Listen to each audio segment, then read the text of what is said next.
Welcome all. आज हम discuss करने जा रहे हैं कि what are the various methods for recording the progress of work of a construction project.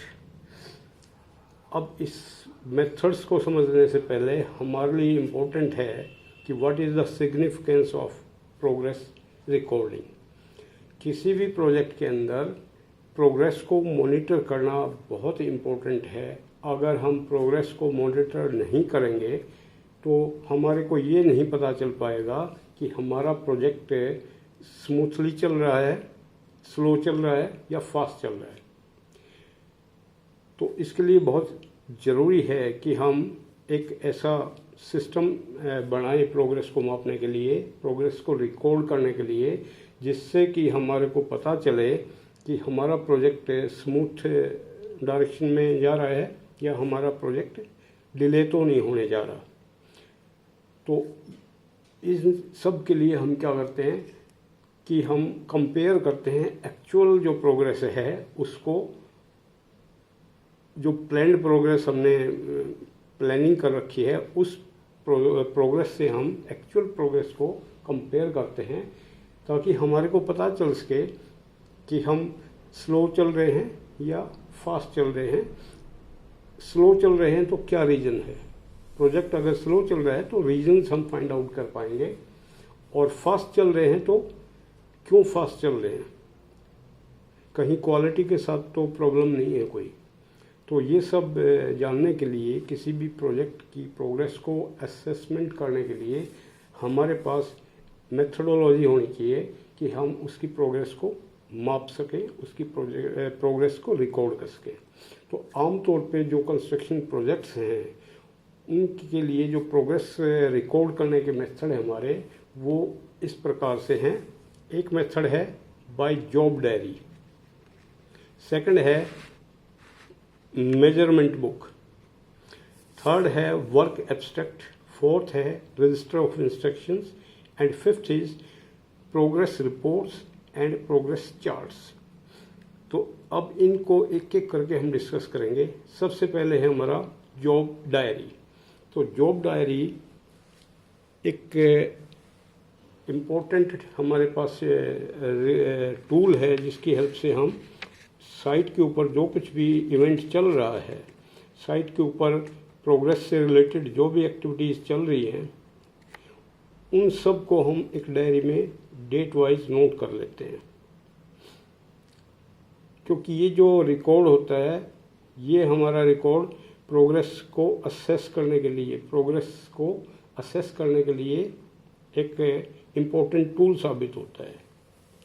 तो इस जॉब डायरी के अंदर, जो कि आमतौर पे वहाँ पे जो साइट इंजीनियर है या साइट सुपरवाइज़र है या जेई है, इंचार्ज साइट है, वो उसको मेंटेन करता है और डेली बेसिस के ऊपर जॉब डायरी के अंदर जो भी हैपनिंग्स होते हैं साइट के ऊपर उनको रिकॉर्ड करता है। और जब कभी एसडीओ इसको इंस्पेक्ट करे तो इसके ऊपर खुद भी साइन करेगा, कॉन्ट्रैक्टर के साइन भी होंगे और एसडीओ के भी साइन वो इसके ऊपर ले लेगा, ताकि कल को कोई डिस्प्यूट हो तो ये जॉब डायरी हमारे लिए एक इम्पोर्टेंट डॉक्यूमेंट साबित हो डिस्प्यूट्स को सॉल्व करने के लिए। तो मेन क्या क्या इसके अंदर हम रिकॉर्ड करते हैं, जैसे कि टाइप ऑफ वर्क डन। जैसे कि मान लो खुदाई का काम चल रहा है तो हम लिख देंगे एक्सक्वेशन के बारे में लिखेंगे। दूसरा है क्वांटिटी ऑफ वर्क, कितना काम हुआ डेली बेसिस के ऊपर। थर्ड इज अटेंडेंस रिकॉर्ड, जो भी वहाँ पे लेबर है या और अधिकारी हैं जो लोग वहाँ काम करते हैं, उनकी अटेंडेंस का record. Then record of materials issued, तो प्रोजेक्ट्स के अंदर कुछ जो इम्पोर्टेंट मटेरियल्स होते हैं, सीमेंट और स्टील, आमतौर पर डिपार्टमेंट इशू करता है, तो उनका एक रिकॉर्ड कि आपने कितना मटेरियल इशू किया। और इसके बाद number of workers put on work, आपने किस डेट में कितने वर्कर्स को काम पे लगाया, तो उनका एक रिकॉर्ड भी हमारे पास होना चाहिए। इसके अलावा funds received and payments made, कितना फंड आया और कितनी पेमेंट्स वगैरह आपने की। और इंस्पेक्शन रिपोर्ट, साइट पे कोई आपका अधिकारी आ गया, उसने इंस्पेक्शन किया तो क्या रिपोर्ट किया उसने, उनकी रिपोर्ट भी हम इसके अंदर लगा देते हैं। And record of official correspondence, तो ये डायरी के अंदर जो भी हम कॉरस्पोंडेंस करते हैं हेड ऑफिस से या ठेकेदार से या ओनर से या और किसी डिपार्टमेंट से, वो सारा रिकॉर्ड भी हम इसके अंदर एंट्री करेंगे, चाहे वो मेल से किया हो, चाहे लेटर लिख के किया हो, या अपने फ़ोन पे कोई चीज़ की है, वो सब रिकॉर्ड हम इसमें रखेंगे। इसके अलावा informations of tool and plants, machinery and equipments, जो प्रोजेक्ट पे हमारा होता है वो भी हम सारा रखेंगे इसमें। And this diary is a very important tool for analysis of project, and also this has a legal value to settle out disputes arising due to record of progress of the work।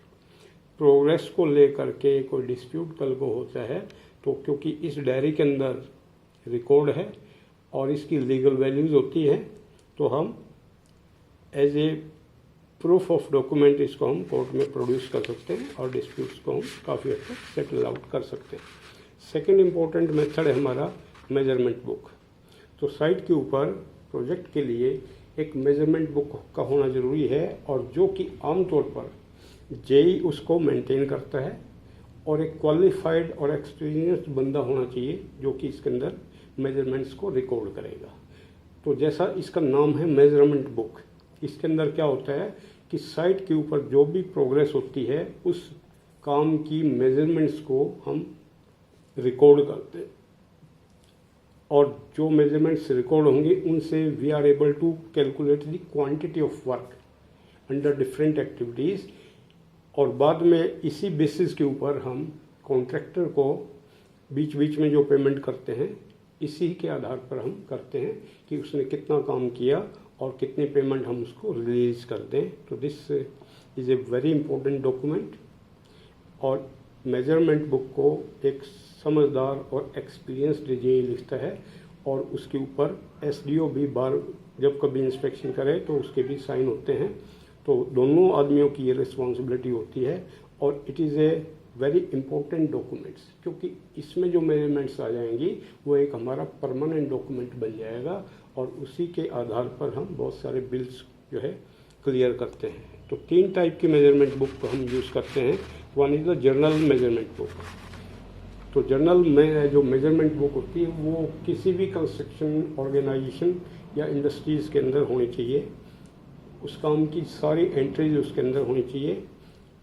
और क्योंकि measurement book एक ऐसा tool है जिसके आधार पर आप payments वगैरह जो है कर सकते हो, और इससे जो मटेरियल्स की खपत है साइट के ऊपर डेली बेसिस पे या वीकली बेसिस पे, you can make a account of the materials being used eight site, कि कितना मटेरियल्स आपको और चाहिए, कितना मटेरियल लग चुका है, और ये मेजरमेंट बुक के आधार पर हमारे पास आगे आने वाले वक्त के लिए भी एक आधार बन जाता है, एक रिकॉर्ड बन जाता है कि किस हेड में कितना मटेरियल लगा, किस हेड में कितना लेबर लगा, किस हेड में कितना फंड्स लगे। तो हम फ्यूचर में भी मेजरमेंट बुक्स के अंदर जो एंट्रीज होती हैं उसके हिसाब से we can prepare estimates for similar projects in future.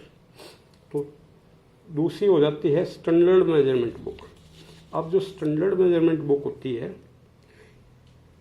ये भी मेजरमेंट बुक है, जेई और एसडीओ ही इसको संभालते हैं। तो इसके अंदर क्या होता है कि जो स्टैंडर्ड पैमाइश होती हैं वो हम एंटर करते हैं ताकि फिर कभी फ्यूचर में काम हो। फॉर एग्जांपल हमने बिल्डिंग है, कोई भी बिल्डिंग है, बिल्डिंग के आपने सारे डायमेंशंस आपने मेज़र कर लिए, लेंथ ब्रेड्थ हाइट हर एक पोर्शन की, और वो हमारी होगी स्टैंडर्ड मेजरमेंट्स। उनको हम स्टैंडर्ड मेजरमेंट बुक में एंटर कर देंगे। अब वो डायमेंशन आपके चेंज होने वाले नहीं है।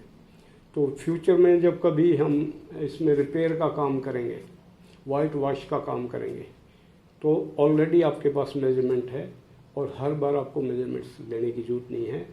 डायरेक्टली हम मेजरमेंट बुक से, स्टैंडर्ड मेजरमेंट बुक से मेजरमेंट लेंगे और directly we can calculate the amount of work and accordingly we can make payments. तो स्टैंडर्ड जो आइटम्स होते हैं या स्टैंडर्ड जो डायमेंशंस होते हैं उनकी मेजरमेंट के लिए होता है, और उसी के बेसिस के ऊपर हम रिपेयर्स के या रूटीन मेंटेनेंस के जो प्रोजेक्ट हैं उनका एस्टिमेट बना सकते हैं।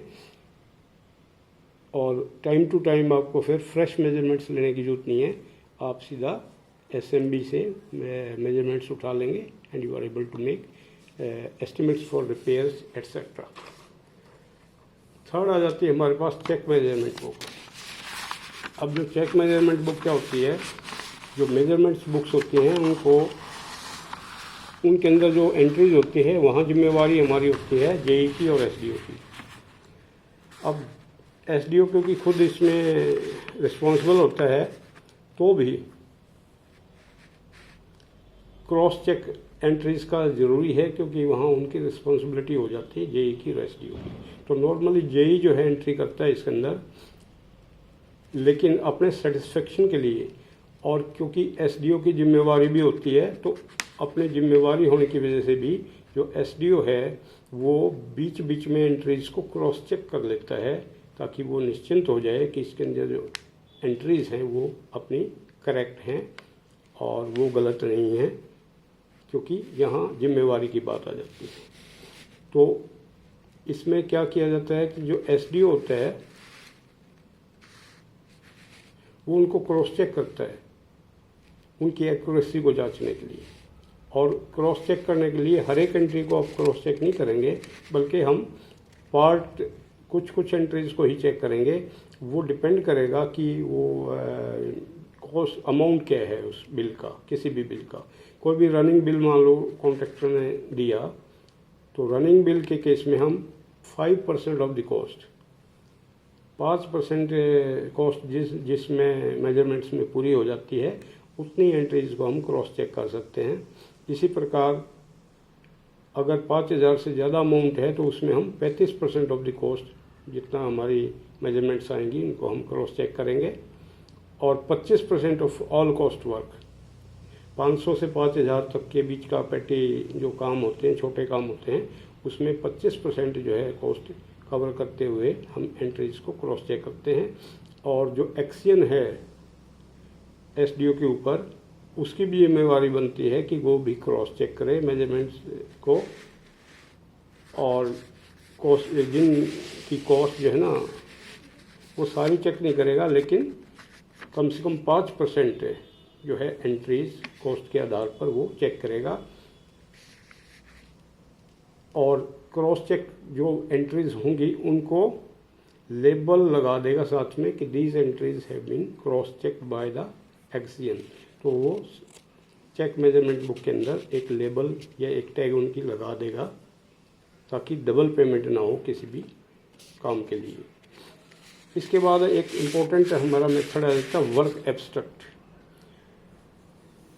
तो वर्क एब्स्ट्रैक्ट भी एक इम्पोर्टेंट एक मेथड है प्रोग्रेस को नापने के लिए, and it is prepared to show up to date progress of the work under individual activities wise.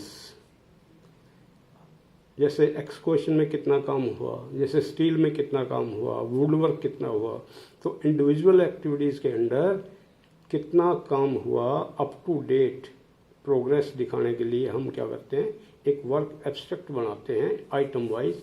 और वो भी हम सीरियल ऑर्डर में बनाते हैं।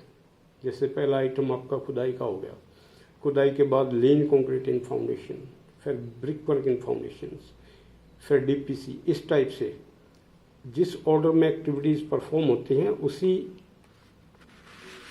सीरियल नंबर के हिसाब से हम उनको वर्क एब्स्ट्रैक्ट बनाते हैं, एक्टिविटी वाइज, हेड वाइज या सब हेड वाइज। तो वो हम बनाते हैं। और दीज आर वर्क एब्स्ट्रैक्ट, मतलब एक समरी बनाते हैं हमारे एक्टिविटी की। These are prepared by SDO and inspected by एक्सियन।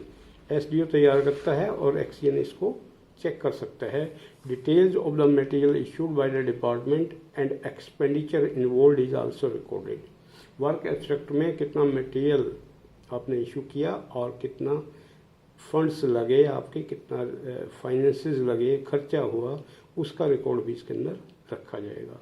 Next आ जाता है रजिस्टर ऑफ इंस्ट्रक्शंस। ये भी एक इम्पोर्टेंट हमारे पास मेथड है प्रोग्रेस को नापने के लिए।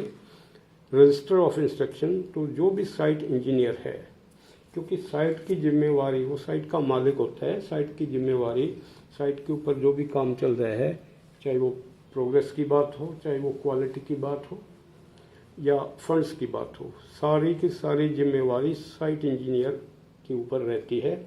वो एक बड़ा इम्पोर्टेंट की पर्सन है साइट के ऊपर। तो जो उसको साइट के ऊपर एक रजिस्टर मेंटेन करना होता है, that is called register of instructions. और रजिस्टर ऑफ इंस्ट्रक्शंस भी एक इम्पोर्टेंट टूल है प्रोग्रेस को असेस करने के लिए। और इसके अंदर जो भी इम्पोर्टेंट जो है इंस्ट्रक्शंस होती है या दिशा निर्देश दिए जाते हैं, उन सब का रिकॉर्ड उसको इसमें रखना चाहिए। और इसके फ़ायदे क्या हैं कि ये जो है एक इम्पोर्टेंट हमारे लिए चैनल हो जाता है। जो इसमें एंट्रीज होती हैं, this form a important communication channel between the contractor and the owner as well as with the other departments. तो इसके अंदर क्या है कि इंस्ट्रक्शन जो इंजीनियर देता है साइट के ऊपर, वो इसके अंदर रिकॉर्ड कर लेगा जो भी इंस्ट्रक्शन हैं। मान लीजिए बॉस ने इंस्ट्रक्शन दी कि डिज़ाइन बदल लो, या मटेरियल्स ये रिजेक्ट कर दिया, नया मटेरियल मंगाओ, या इक्विपमेंट उसने कोई रिजेक्ट कर दिया, इक्विपमेंट दूसरा मंगाओ, तो वो सारी की सारी इंस्ट्रक्शंस साइट इंजीनियर को चाहिए कि इसके अंदर एंट्री करे। और जो अपना जो भी बंदा है जिसने इंस्ट्रक्शन दी, उनके इनिशियल इस पे करा ले।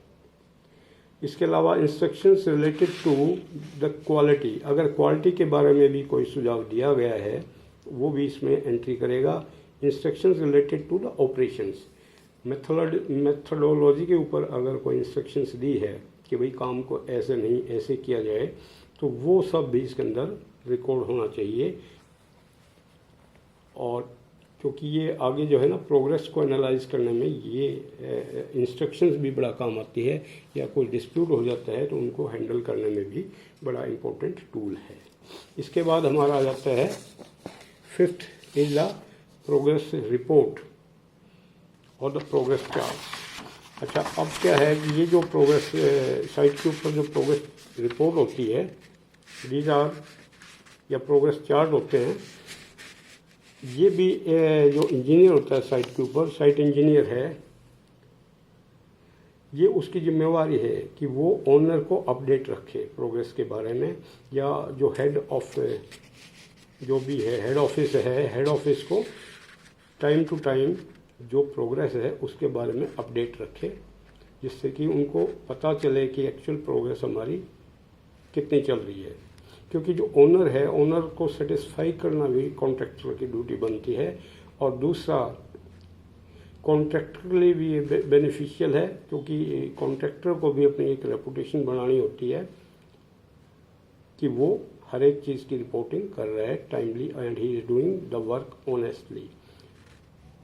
और वो जैसे हमारा PWD डिपार्टमेंट है, इसके अंदर ये जो रिपोर्ट होती है हमारी प्रोग्रेस रिपोर्ट, ये PWD डिपार्टमेंट में हरियाणा में डेली बेसिस पे भेजी जाती है। जेई बनाता है रिपोर्ट और SDO को डेली सर्व करता है, और SDO फिर आगे अपने जो एक्शन है उनको इन्फॉर्म करता है।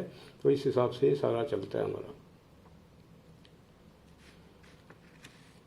तो वो डिपेंड करता है काम के ऊपर कि आप डेली रिपोर्ट करेंगे, वीकली करेंगे, फोर्टनाइटली करेंगे, या मंथली बेसिस पे करेंगे।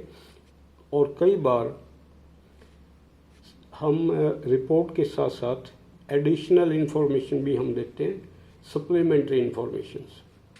जैसे आपने दे दी रिपोर्ट एक्स क्वेश्चन की, तो एक्स क्वेश्चन की आपने रिपोर्ट दे दी कि आज इतना काम हुआ, और फिर आप ये देखते हैं कि ये प्रोग्रेस आपकी कम है, तो फिर आप सप्लीमेंट्री उसका रीजंस को जस्टिफाई करके कि किस वजह से हुआ, मशीनरी हमारी डैमेज होगी, या हमारा मशीनरी प्रॉपर काम नहीं कर रही थी, या लाइट की प्रॉब्लम थी, तो वो सप्लीमेंट्री एक रिपोर्ट भी, या सप्लीमेंट्री जो है ना एडिशनल उसका रिप्रेजेंटेशन चार्ट की फॉर्म में या किसी और मोड में आप सप्लीमेंट्री अटैचमेंट कर सकते हो ताकि आप करेक्ट इन्फॉर्मेशन आगे भेज सकें, जिससे कि फर्दर प्लानिंग की जा सके काम के लिए। तो वैसे ये रूटीन का एक प्रोसेस होता है किसी भी ऑर्गेनाइजेशन में, और किसी भी प्रोजेक्ट का मैनेजरियल या एडमिनिस्ट्रेटिव कंट्रोल के लिए ये बहुत इम्पोर्टेंट है कि प्रोग्रेस रिपोर्ट आपके पास रूटीन में आती रहे, जिससे कि आपको आइडिया रहे कि हमारा जो काम है वो स्मूथली चल रहा है। तो इसके अंदर हम देखो या तो बार चार्ट्स या गैंट चार्ट्स बना के भेज सकते हैं, या CPM चार्ट बना सकते हैं, या सिंपल कर्व वगैरह हम शो, जिससे कि प्रोग्रेस शो की जाए। ऐसे हम सिंपल कर्व अपने सुविधा के अनुसार सिंपलेस्ट भाषा में आप बना सकते हो। ये जैसे कि मैंने 2-3 इसमें प्रेजेंटेशन दिखाई है, ग्राफिकल चार्ट्स बनाए हैं। जैसे कि ये चार्ट एक सिंपल चार्ट मैंने दिखाया है, एक्टिविटी P और Q है।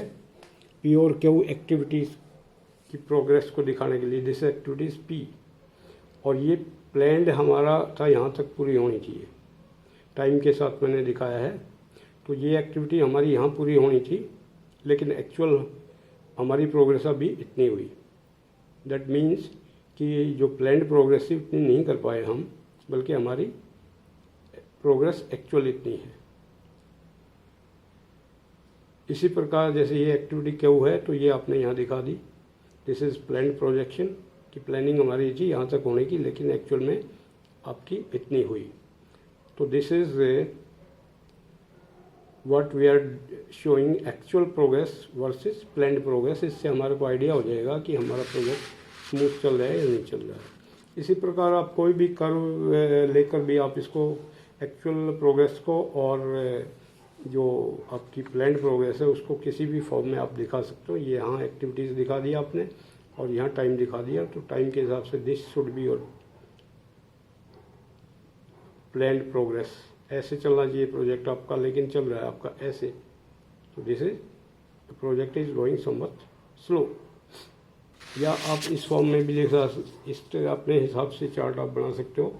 ये एक्टिविटीज़ आपने PQ दिखाई, तो PQ एक्टिविटी हमारी प्लानिंग ये थी इतना हो जाए किसी पर्टिकुलर यूनिट ऑफ टाइम में, डेली है, वीकली है, या फोर्टनाइटली या मंथली है, और एक्चुअल हमारी ये हुई ऐसे ही दिखाया गया है दूसरा।